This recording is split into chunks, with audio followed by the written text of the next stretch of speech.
السلام علیکم ورحمۃ اللہ وبرکاتہ۔ ذی اکرام و احترام ناظرین، اس چل رہے مہینے صفر کی 27 تاریخ کو سن 589 ہجری مطابق 4 مارچ 1193 عیسوی میں اسلامی تاریخ کے ایک عظیم فاتح اور مسلمانوں کی متاع عزیز یعنی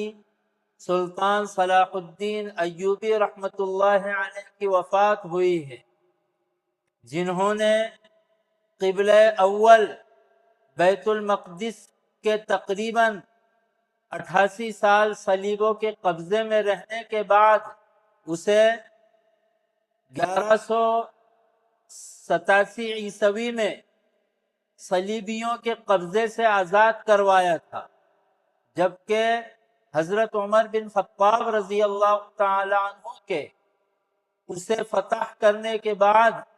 وہ تقریباً 461 سال تک مسلمانوں کے قبضے میں رہ چکا تھا۔ سلطان صلاح الدین ایوبی رحمۃ اللہ علیہ نہ صرف تاریخ اسلام بلکہ تاریخ عالم کے نامور حکمرانوں میں سے ایک ہیں۔ سلطان صلاح الدین کی صرف بے مثال شجاعت،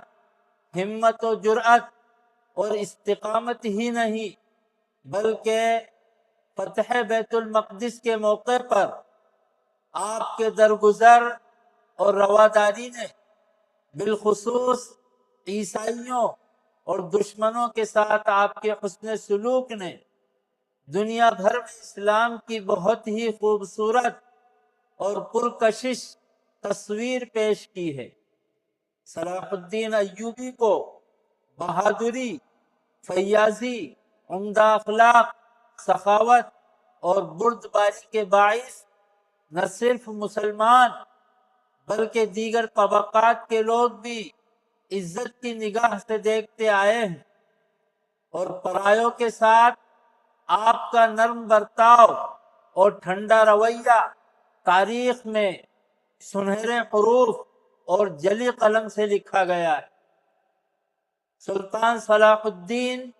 نسلاً کرد تھے اور 1137 یا 1138 عیسوی میں عراق کے شہر تکریت میں پیدا ہوئے، اور 1193 عیسوی میں 54 یا 55 سال کی عمر میں ملک شام میں دمشق میں وفات پا گئے۔ مورخ ابن خلکان کے مطابق ان کی موت کا دن اتنا تکلیف دہ تھا کہ ایسا تکلیف دہ دن اسلام اور مسلمانوں پر خلفائے راشدین کی موت کے بعد کبھی نہیں آیا۔ آپ کا نام یوسف بن ایوب تھا اور صلاح الدین آپ کا لقب ہے، جبکہ آپ کے والد کا نام ایوب اور لقب نجم الدین تھا۔ آپ کے والد ایوب قلعہ تکریت کے نگراں تھے۔ سلطان کا بچپن اور جوانی کا ابتدائی دور دمشق اور بالابک میں گزرا، جہاں پہلے ان کے والد ایوب عماد الدین کے زیر نگی اور پھر نور الدین زنگی کے ماتحت ان علاقوں کے گورنر رہ چکے تھے۔ سلطان نے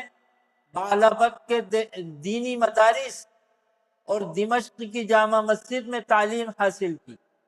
یہ وہ زمانہ تھا جب مسلمانوں کی صلیبیوں سے جنگیں زوروں پر تھیں، اور نور الدین زنگی نے میدان میں کئی کامیابیاں سمیٹی تھیں۔ صلاح الدین نے بھی اسی حکمران کے سائے میں رہ کر اپنی شجاعت اور دلیری کو منوایا تھا۔ وہ اسی زمانے میں ایک مہم پر اپنے چچا کے ساتھ گئے، اور پھر حالات نے ایسا پلٹا کھایا کہ مصر میں ایوبی حکومت کی بنیاد پڑ گئی۔ ادھر نور الدین زنگی رحمۃ اللہ علیہ کی آنکھ بند ہوئی تو نور الدین زنگی کی وفات کے بعد شام کے سیاسی حالات میں بہت زیادہ تبدیلی آئی اور بالآخر صلاح الدین ایوبی نے اپنی حکومت کو مضبوط کرتے ہوئے مصر و شام کے بڑے حصے پر اپنا اقتدار قائم کر لیا اور عنان حکومت سنبھال لی۔ حکمرانی اور انتظام و انصرام کے دوران اپنوں کی کمزوریوں کے ساتھ ساتھ عیسائیوں کی سازشوں سے نمٹنے والے صلاح الدین ایوبی کو صلیبیوں کے اتحاد نے جنگ کے میدان میں اترنے پر مجبور کیا تو وہ بالکل پیچھے نہ ہٹے۔ بیت المقدس کی فتح ان کے عظیم مقاصد میں شامل تھی۔ عیسائیوں کی شرنگیزیوں اور مسلمانوں کے قافلوں کی لوٹ مار اور مظالم نے انہیں ان سے جنگ لڑنے پر آمادہ کیا، اور صلیبی طاقتوں کے اتحاد کے باوجود مسلمانوں نے صلاح الدین ایوبی کی قیادت میں بیت المقدس کو فتح کر لیا۔ سلطان صلاح الدین ایوبی نے بہت ہی قناعت و سادگی والی زندگی گزاری، حتیٰ کہ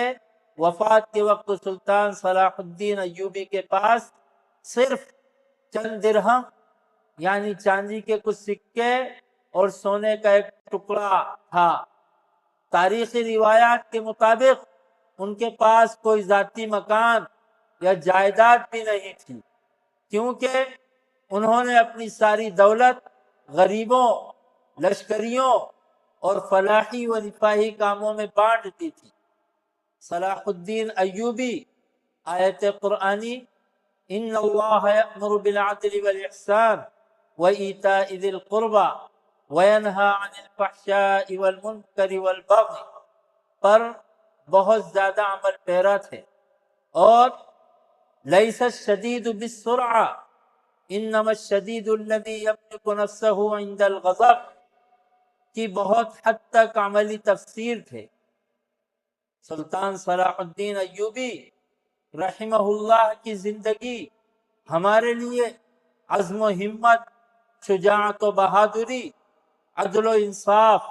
اور اخلاص و تقوی کا ایک روشن نمونہ ہے۔ انہوں نے